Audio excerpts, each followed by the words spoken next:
Well, howdy everybody, and welcome back to the farm. Welcome to Meet the Aliens, Volume 5.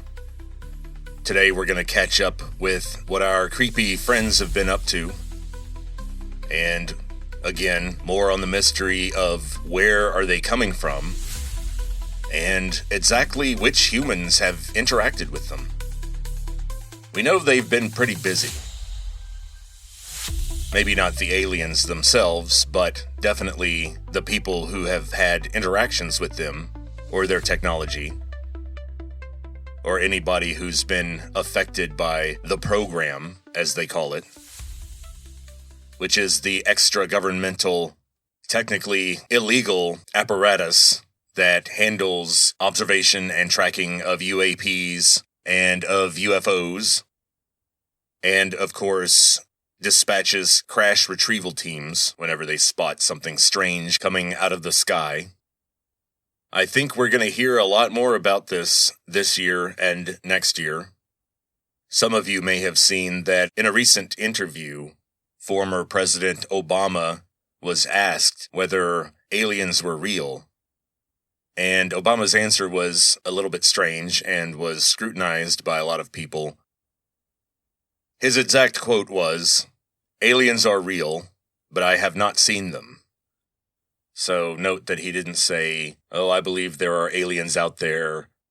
The universe is so vast." He said, yes, they're real. Now, later on Air Force One, a reporter asked President Trump what he thought of Obama's answer to that question. And Trump's demeanor immediately became a little bit grave and somewhat angry. And he cut the reporter off by saying, "Well, he's revealing classified information, and he shouldn't be doing that." And of course, everybody thought that was strange because if aliens are not real, then how can something that's not real be classified? There's no way that I could go to jail for talking about the United States government being in possession of fairies, that they have little cages where magical fairies underground are held against their will, and they're flitting around with their rainbow-colored wings. If I were to go around telling that story, there's no way I could get into any legal trouble for that, because it's complete baloney. It's silly. But I think the seriousness in Trump's response was strange, and it does indicate something that might be about to happen. I've been talking about the year 2027 a lot, and supposedly in the run-up to 2027, there are supposed to be some sort of preparatory actions by the deep state where it will allow or instruct the normal visible government apparatus to release information or make certain statements that will prepare the public for open contact or full revelations of something in 2027. Now, there are leaks from insiders inside the White House who say that Trump has already written and reviewed a speech that he is due to deliver by this summer, by July, that is supposed to reveal the program and talk about, to some small extent, our knowledge of NHI on Earth and our use of NHI technology. I find it strange that this seems to be coinciding with the release of a new Steven Spielberg movie that's titled Disclosure, and it's a science fiction movie about an alien invasion. So some people are saying, is this predictive programming? As you recall, I literally just said that we are living under the control of a deep state, which is an extra-governmental apparatus, and it has the ability to give instructions or prohibitions to our government that we see and actually interact with. And one of these instructions, one of these initiatives coming out of the deep state, may be the production of certain movies.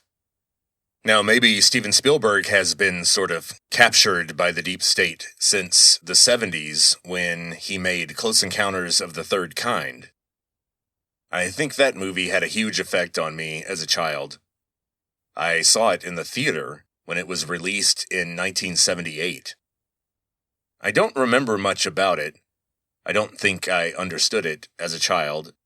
And maybe watching that on the heels of Star Wars was sort of like, not enough action. But as we know now, Spielberg received letters and personal warnings against releasing Close Encounters of the Third Kind.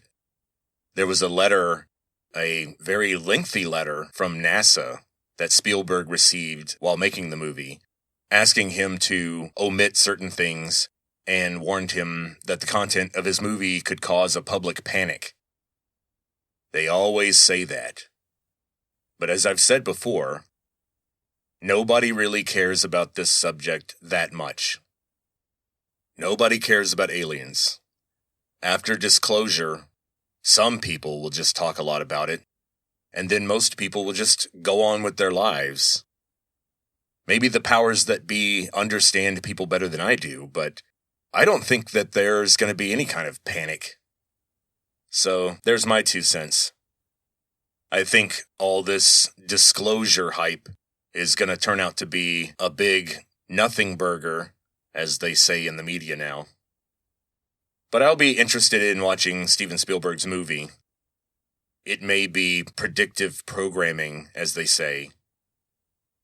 What if this movie was designed to sort of set the public up psychologically to accept what will happen in 2027? Just a theory. Now, some of you listeners may know that I've been putting out episodes about the singularity, and the latest indicators are showing that the singularity will occur in the middle of 2027. Now, how do we know this? What's telling us this? Well, it's this thing called the meter scale, METR. And this is a graph that was compiled by a group of computer scientists who developed a proxy for the power of an AI. And they used this measure, which is based on an objective series of tests that you put the AI through. And so their information is a little bit more reliable than what you'll hear from, say, OpenAI itself when they're talking to investors. Once again, who knows what these companies are telling investors? They might be telling them that they'll be building data centers on Mars in 2034 or something like that. But the computer scientists, based on their actual data and the testing of different AI models, saw that we are right in the middle of the bend of a hockey stick. The flat part of the hockey stick starts in 2020 on this graph, and it's almost completely horizontal. And this is back when early versions of GPT could send emails to people or write little poems about things. And we thought it was really cute. And then it could handle some images by 2022 and 2023. You could upload a photo and then say, hey, make that blue coffee cup purple. And it could do it pretty seamlessly. But now that we've reached early 2026, we are right where that hockey stick starts to turn upward. And it turns upward, as we all know, much more dramatically than we are expecting. And so this is based on actual models that have been tested, and it looks like we are in an exponential growth of capabilities. And the idea is that the singularity will occur when the line goes vertical, when the complete hockey stick is realized. And so if you extrapolate on the data just not even a few years, but several months. So this stuff is happening fast. And of course, I'll be talking about this in my next volume on the singularity. But the important thing here is that the capabilities of human AIs will become more or less infinite in the middle of next year. So we've gone from writing goofy music, say in 2021, or faking images of people, to creating entire video games and novels and that sort of thing. Now, what does this have to do with Meet the Aliens? Did I suddenly switch into singularity mode? Well, kind of. And temporarily, for a reason. And that's because I think it's strange that it's likely that 2027 will see one of the most important developments in human history, right along there with the development of the internet and the Industrial Revolution. Although the AI revolution will cause us to have to rethink our entire economic system, and as a result, our social and political order. And so why is that important for meeting the aliens? Well, the intelligence community has been talking about the year 2027 for decades now. And there are stories that the NHI themselves have the ability to simulate entire worlds and come up with very accurate predictions about what will happen. I guess it has to do with their AIs, or maybe they're just that smart, especially when they put their little hive mind together. And apologies for using the term hive mind. I know it has negative connotations. And maybe this is the time for Vincent to be just as friendly and positive to our possible new overlords as possible. But my thought is, what if the deep state is also privy to these simulations? Or with reverse engineered technology, or technology that they were given. And if you look into Project Looking Glass, you'll see evidence and rumors that this actually did occur. And the reason why people connected to the deep state seem to be throwing their money away, not worried about social or economic collapse, and building bunkers far away from major cities. I think it may be that they know that all the simulations point to the singularity occurring in 2027. And maybe that is the landmark event that the sort of Galactic Federation of more advanced NHI look for in a civilization before they allow contact. In other words, humans have been sort of quarantined. There's a kind of prime directive at work, like in Star Trek, where the rule is that advanced civilizations don't introduce themselves to less advanced ones because there's too much opportunity for abuse or exploitation or genocide in some cases. Now, as I've said before, there's some indication that some rogue NHI faction that doesn't follow this rule made an agreement with humans. And of course, when you make an agreement with someone who's famous for not following the rules, you tend to get screwed in the deal.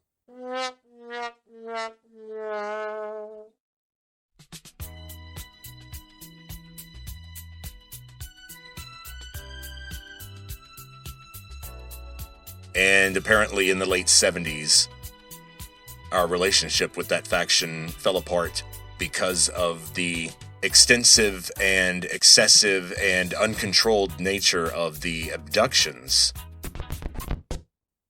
And so I think that maybe the big event in 2027 will be the singularity and also open contact with some NHI faction or a combination of factions. And there are definitely specific ideas about what form this contact will take. And it's very likely that the contact will be massive and simultaneous, but on an individual scale, no one is anticipating a mothership floating over the White House like Independence Day, and then some sort of joint news conference with our president and some alien ambassador. That is unlikely to happen. What's more likely to happen is something like the event that occurred in Fatima, Portugal in 1913, but happening all over the world at the same time. That would bypass human governments, which may be their intent. And it may be the case that our governments and our economy will be so weak in 2027 that we will be in a perfect moment. We'll be at the right moment in history for intervention. And there may be some reasoning behind this rule. For example, to go back to Star Trek lore, the idea is that Starfleet won't contact civilizations that have not developed their own warp drive yet. And so, according to the fake history of the Star Trek universe, sometime in the 21st century, there is a kind of socioeconomic collapse. But this rogue genius named Zephram Cochrane built a spaceship that went into Earth orbit and very briefly achieved warp speed. And that produces a signature that you can observe from far, far away. And the Vulcans caught that and observed it and immediately came to Earth to visit and make contact with humans, because by Zephram Cochrane making that warp drive, humans had proven that they had reached a certain stage of development where they could tolerate open contact.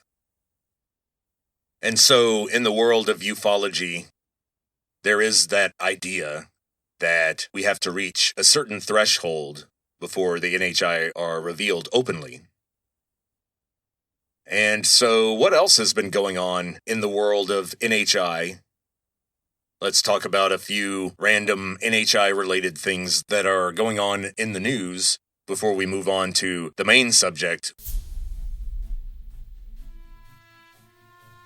which is, again, related to 2027 and NHI-related events, and why they're occurring, and what's the theory about what might happen. Okay, well, for the next 5 items that I'll go through rather quickly, we'll just hit the high points, because this stuff is more or less still in the news. The first subject are these things called tridactyls. Tridactyls. And these are supposed mummies of NHI, which, by the way, stands for non-human intelligence. That's the preferred government term for what other people would call aliens or extraterrestrials. And the reason for that careful term, that euphemism, is the mounting evidence that at least some of these beings, some of these NHI, have been on Earth for a very, very long time, and then others may not be from another planet, but from rather an alternate Earth timeline, another universe in the multiverse, or just some incredibly distant part of the galaxy, or elsewhere in the universe, and they're using some sort of wormhole technology to travel to our world. And believe it or not, multiple members of Congress have talked about this possibility based on what they've seen behind closed doors. Now, these tridactyl mummies come from South America and apparently reflect some sort of contact between NHI and Mesoamerican and South American indigenous peoples. And these mummies have been actually X-rayed, MRI'd, examined. And here's the weird thing. We have not seen obvious evidence of a hoax yet. Now, these things bear some resemblance to our creepy friends, the Greys, but not entirely. They have these very long, spindly fingers that are sometimes described with the Greys, but sometimes not. And their heads are not sort of bulbous and severely oversized. They're slightly more in proportion to their bodies, at least on most of them, and their skulls are just very elongated. Kind of like the crystal skulls that people have claimed to discover. So more about those later. I'd keep my eye out looking for actual smoking gun evidence that these things are fully biological and real and not just some sort of sophisticated dummy. The next thing to talk about is El Paso. Airport closures in El Paso. And supposedly, there are various cover stories, but the real deal is that there was some sort of crash or UAP/UFO related incident that happened nearby. Apparently, there may have been swarms of drones that closed down the area, and the military created a very strict no-fly zone around the area, which is part of why the airport had to close. Now, this is probably just routine crash retrieval. It happens all the time. It never makes the news, and for good reason. You know, there is reason to be scared, still, of the deep state. There are a lot of whistleblowers out there now, or people who claim to be whistleblowers, but are actually controlled disclosure operatives. The real whistleblowers sometimes don't last long. I talked about Phil Schneider, who died mysteriously of a supposed suicide in his apartment, after talking about the DUMBs, the DUMBs, the deep underground military bases. And he was part of an engineering team that worked with the government on a contract to build one of these things. And he saw some strange things related to NHI and was actually injured by a laser during an incident. Back in the 90s, before the internet, he would go around to conventions and show off how part of his hand had been neatly severed by something. Now, is Phil Schneider the only person who has died? No. And he was just an engineer who saw some things. Recently, there was a prominent physicist on the faculty at MIT who studied some suspiciously relevant technologies, areas of research that might be of great concern to people in the program. And what do you know? This mild-mannered MIT faculty member was gunned down, was shot to death outside of his home, mysteriously. That's a real mystery. Gosh, we have no theories as to who did that.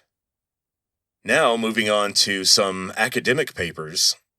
There was a published peer-reviewed article that was written by an astronomer who looked at old photographic plates from the 50s and early 60s.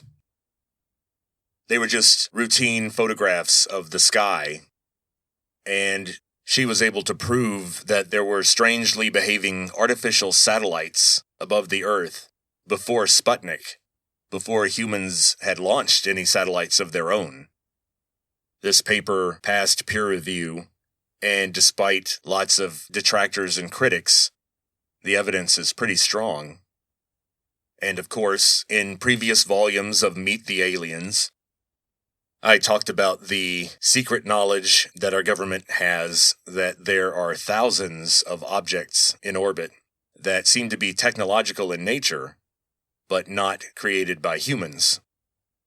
You know, we're always hearing about space junk, and that's a great cover story.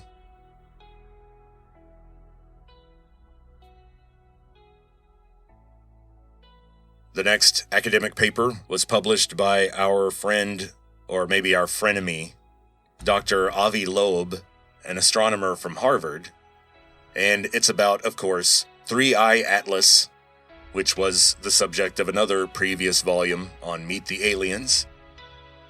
This paper supposedly shows yet another smoking gun techno-signature that proves that 3I Atlas is not a natural object, but rather some sort of constructed massive device.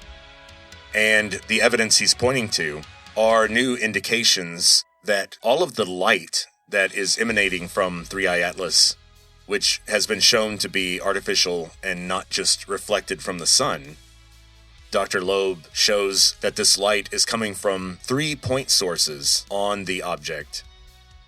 And the sources are oriented at exactly 120 degrees from each other. And there's a very precise timing pattern to when these thrusters, as he's calling them, activate.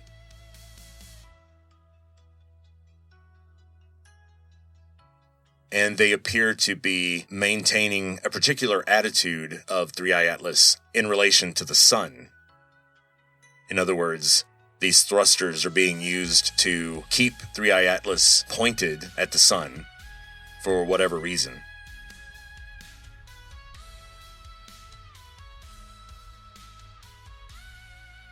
And so that's more about 3i Atlas.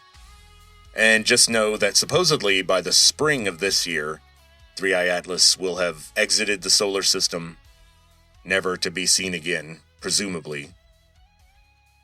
However, Dr. Loeb has also talked about evidence of objects that have come from 3i Atlas to the Earth. And so part of 3i Atlas's mission may have been a covert surveillance of the Earth and other parts of our solar system, without us being too privy to what they're doing, which is part of why their strange path through the solar system caused our view of 3i Atlas to be blocked by the sun. That's convenient. A little bit later in this volume, we'll talk about why the timing of 3i Atlas's arrival and departure may not be coincidental. And it has to do with the 2027 event, which is related to something else that we're going to talk about, which we'll go ahead and call the Planetary Defense System. But more on that later.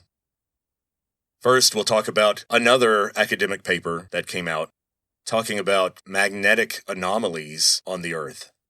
And there are sort of 3 issues with this. We seem to be due for what they're calling a pole reversal. P-O-L-E, reversal, which means occasionally, and they've proven that this has happened before, and there seems to be some sort of rhythm to it, that what will happen is the magnetic North Pole will revert to being our South Pole, and the South Pole will become our North Pole. So magnetic compasses won't work very well after that. They'll have to change how they manufacture them to reverse the polarity on the needles to get them to point to north again. Now, the problem for us is that during this pole reversal, the Earth's magnetic field gets very weak, and it doesn't do its job very well. And what is its job? Well, primarily to deflect cosmic rays and charged particles that stream from the sun constantly. And when these particles enter the Earth's magnetic field, they are deflected away from the equator and toward one of the magnetic poles. And as these charged particles are attracted to the magnetic North Pole or South Pole, they enter the Earth's atmosphere and crash through it at extreme speed, ionizing the air around it and causing a light that we call the aurora borealis. And so that's why when we have solar events, like the Carrington event in the late 19th century, where even though our magnetic field was functioning normally, the sun produced a massive coronal mass ejection that collided with the Earth and flooded us with charged particles. For a certain period of time, telegraphs wouldn't work because of the charged particles coming from the sun. Now, what does this have to do with us? Well, we got a problem. Houston, we have a problem. And that is that it looks like we're going to be going through a period where we have a very weak magnetic field, at the same time that we're at what they're calling a solar maximum. And that's where the sun is in a very active part of its cycle, and it is likely to cast off coronal mass ejections like it did during the Carrington event. And of course, we are much more vulnerable to this type of event now than we were back in the 19th century. We have a lot more to worry about than some telegraph wires. And what's important about this? Well, some people are saying that the pole reversal will be part of the reset, part of the challenges that Earth will face soon, maybe starting in 2027. Now, do I believe this? No. And it's because the sun does have a cycle, and we are in a solar maximum. But the sun apparently goes through this in a very regular pattern, and there doesn't seem to be anything highly unusual about this particular solar maximum. And pole reversals happen something like every 11,000 years. So the idea that it's going to happen in 2027 is pretty shaky. What are the odds? Of course, if the NHI's super advanced world simulator says it's going to happen in 2027, then I guess we have to believe that. But as far as 2027 being related to AI, I like that idea because there's hard data behind it.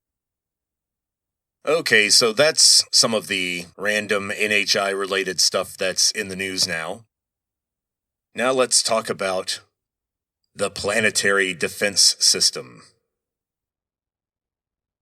Well, apparently, all of these orbs that we're seeing, whether they're the silver balls that can be either basketball-shaped or apparently, according to NASA, up to 4 meters in diameter, but can make right-angle turns and can travel at 10,000 miles an hour without any sonic boom. That's strange. Now, supposedly, all of these objects and the disks that contain biological occupants, our friends the Greys. The story is that all of these devices are manifested under the oceans. Now that sounds nuts, but there have been multiple people stepping forward claiming that the United States and other governments around the world are well aware that at certain areas of the globe, under our oceans, there are these large hamburger-shaped objects that are 2 kilometers in diameter. And these are the factories. And apparently, the NHI have super advanced technology that's analogous to our 3D printing, except they can do it instantaneously with some sort of weird laser-based technology.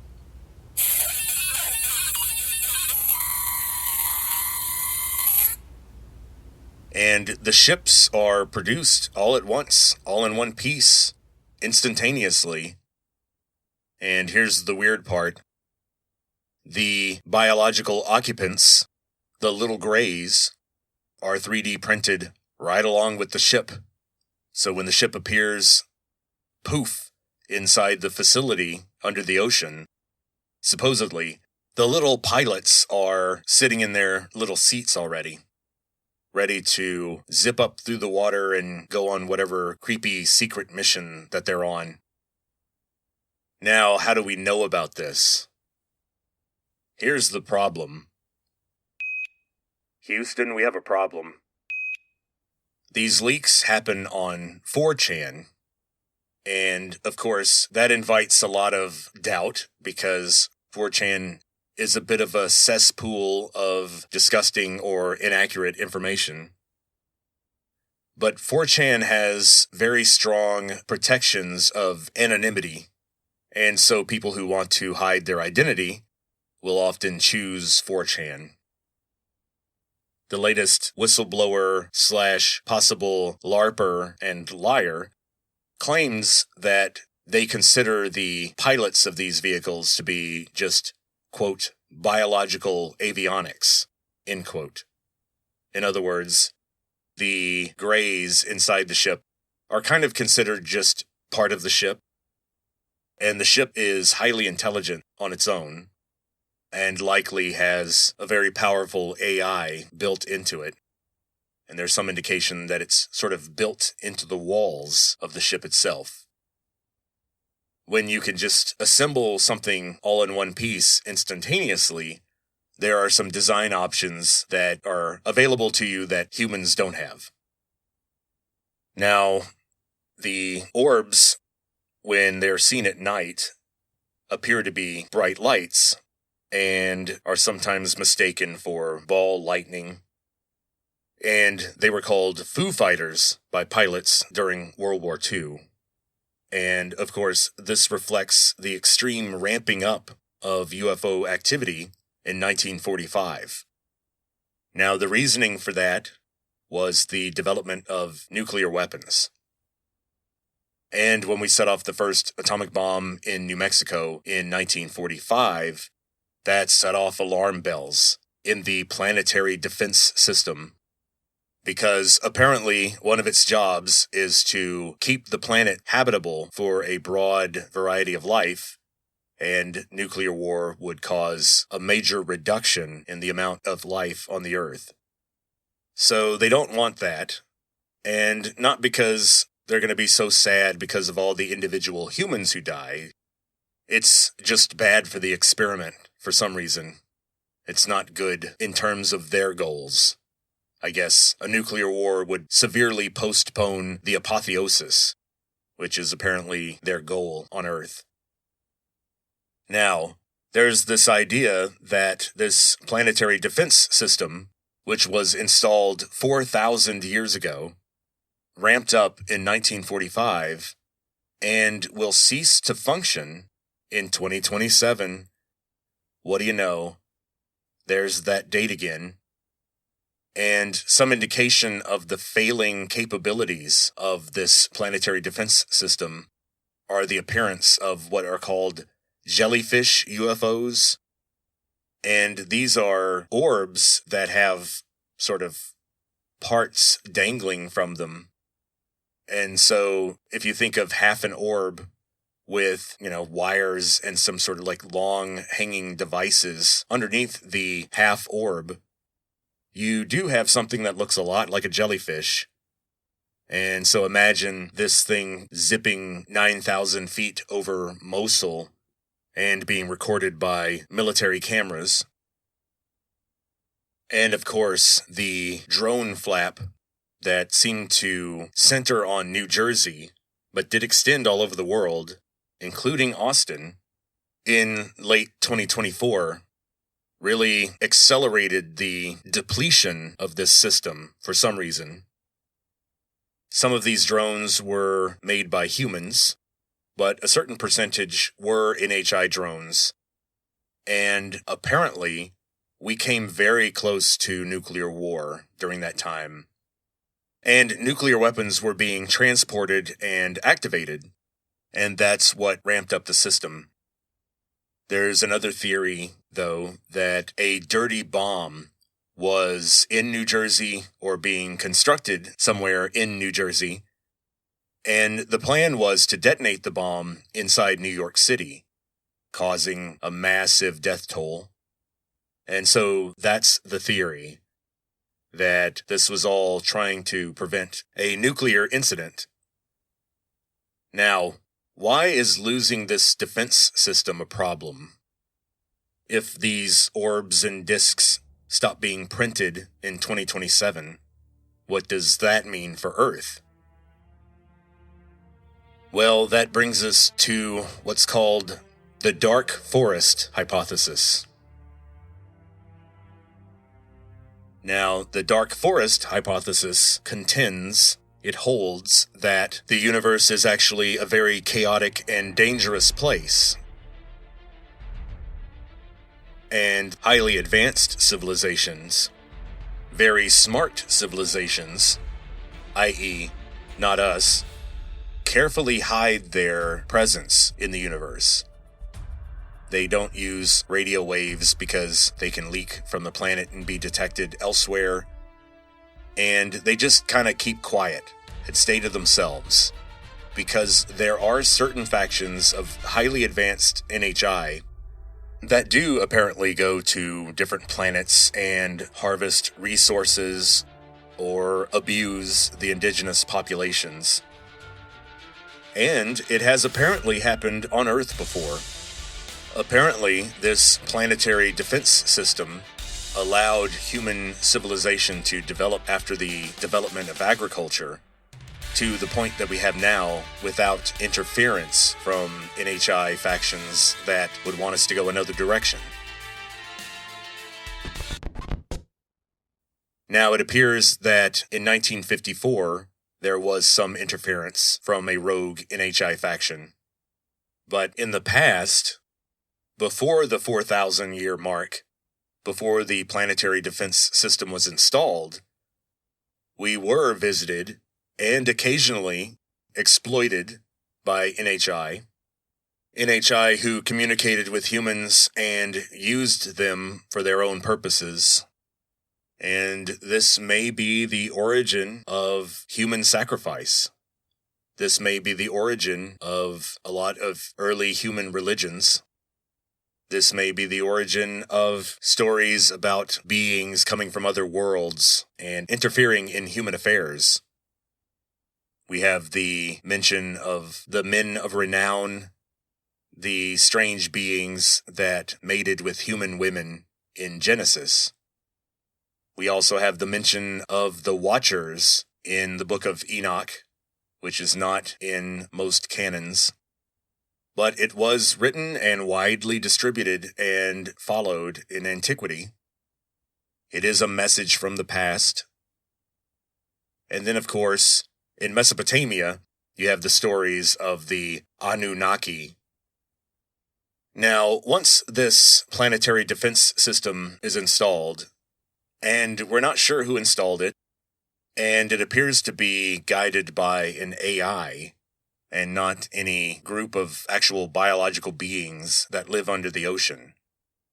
Supposedly, these AIs landed here a long time ago to help the development of humans. But this seems to conflict with another story that's out there that really seems to be a kind of adaptation of the lore of the Church of Scientology. The Church of Scientology. The Church of Scientology. And according to this story, there is a galactic federation, just like we mentioned before. But instead of a kind of chaotic political situation in the galaxy, there's this group called the Domain. And this kind of galactic government formed 10,000 years ago.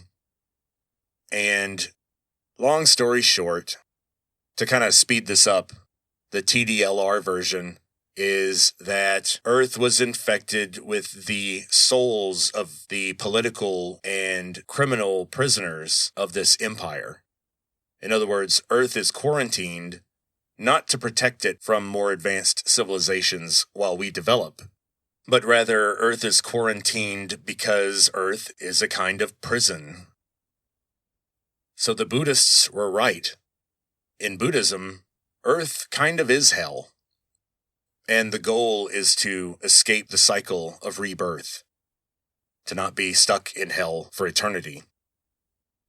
According to this theory, which we'll go ahead and call the prison planet hypothesis, Earth is a place where the souls of evil beings from all over the galaxy are implanted into these biological containers here on Earth. And we don't know who we really are, but we do have this vague notion that this is all a setup. Humans seem to often get what I call that Truman Show suspicion that we're being watched, that there's some sort of manipulation or deception going on, and that the universe is fundamentally different than what we think it is, or how we perceive it. And again, this prison planet theory sure does sound like common theories that are offered by people like David Icke, who is really big on the reptilians. He talks a lot about the reptilians. They're sort of the holy grail, or the bottom of the iceberg for conspiracy theorists. And in the prison planet theory, the reptilians do represent some faction that has a lot of power and connection to the domain. So, in ufology, when looking at communication between humans and NHI, the Earth has been variously referred to as a school, which I think is a little different from a prison. Some of the deep state leaks have talked about the NHI having the attitude of zookeepers, and so that would make Earth a zoo, not a school or a prison. But all of this domain stuff seems to conflict with mainstream ufology. For example, in mainstream ufology, Earth is kind of a school. It's where souls are developed through the cycle of rebirth. And there are groups of NHI that are eagerly awaiting a time when human development reaches a point where they can contact us. If Earth is a prison, then the whole idea of contact doesn't make sense. Now, some people have tried to reconcile these two theories with the idea that there is another faction of NHI who plan to sort of liberate the prison and show humans the deception they've been living under and allow us to sort of rebuild our civilization in a way that's less exploitive of humans and not under the thumb of, I guess, the reptilians. This also conflicts with the idea of the tall whites, or the Pleiadians, who some say were bred from human genes, i.e., stolen fetuses from abductions, and they were raised in some sort of paradise advanced society far away from Earth, and that's why the beings are so spiritual and peaceful, because they didn't have to deal with the economic necessities that we do. And in future volumes of Meet the Aliens, we will have to meet one of these Pleiadians, one of these supposed offshoot humans, named Valiant Thor, who visited the United States apparently in the 1950s and 1960s, and offered a lot of counsel and advice to the deep state. Now, I'm not sure if Valiant Thor was the actual name that he gave them, or did someone name him that because of his extremely Nordic features, Thor being a Germanic god. As far as I know, he did not claim to be a god. He was full of bull a little bit, I think, because he claimed to be from Venus.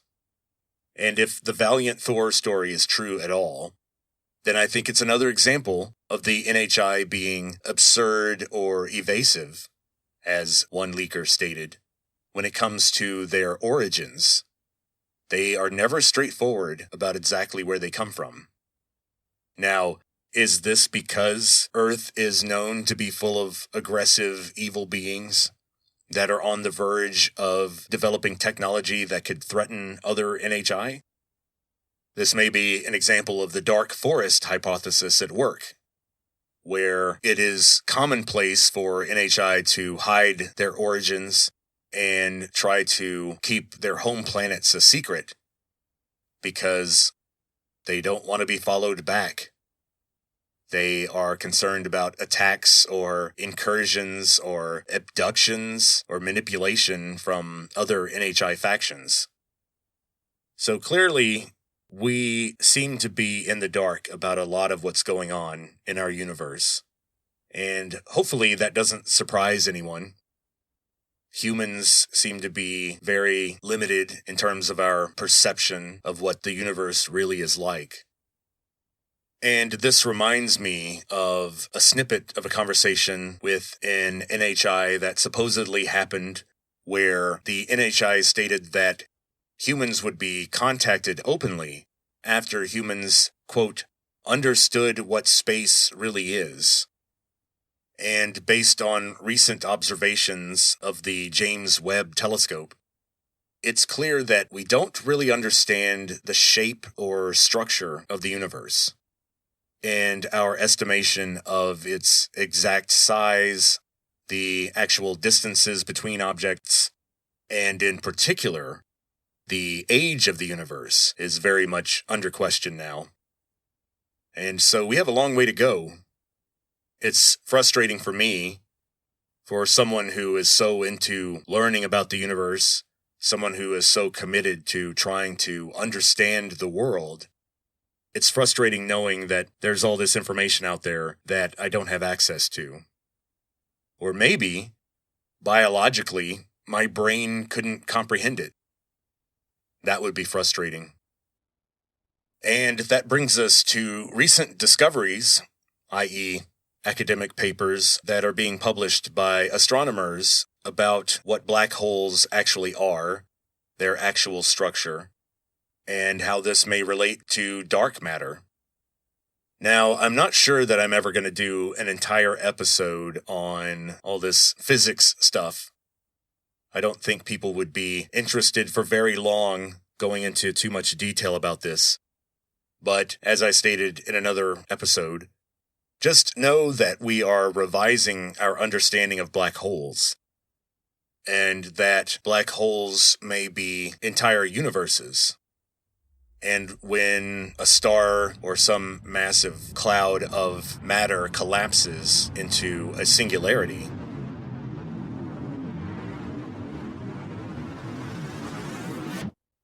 then what's actually happening is space extrudes in a direction that we can't perceive, and you sort of create a kind of hyperdimensional bubble that this matter expands into.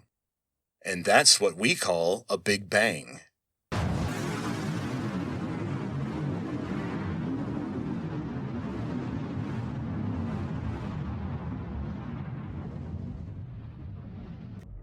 But really, the matter didn't come out of nothing, and there are all these universes inside universes,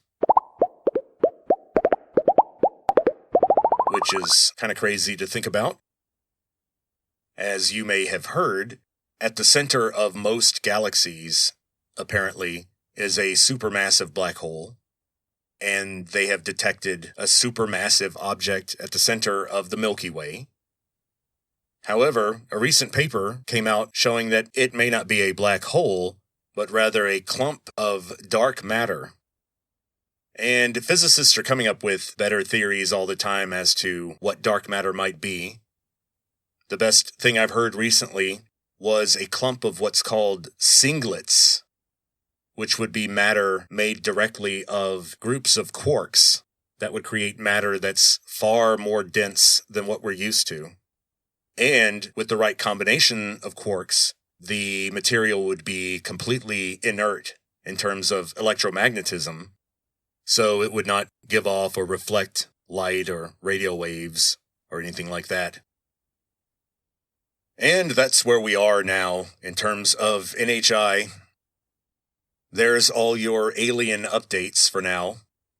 If there are any big developments in terms of crash retrievals or bases under the ocean, or more congressional hearings, or especially some sort of release of classified materials, which the president has stated that he's looking into.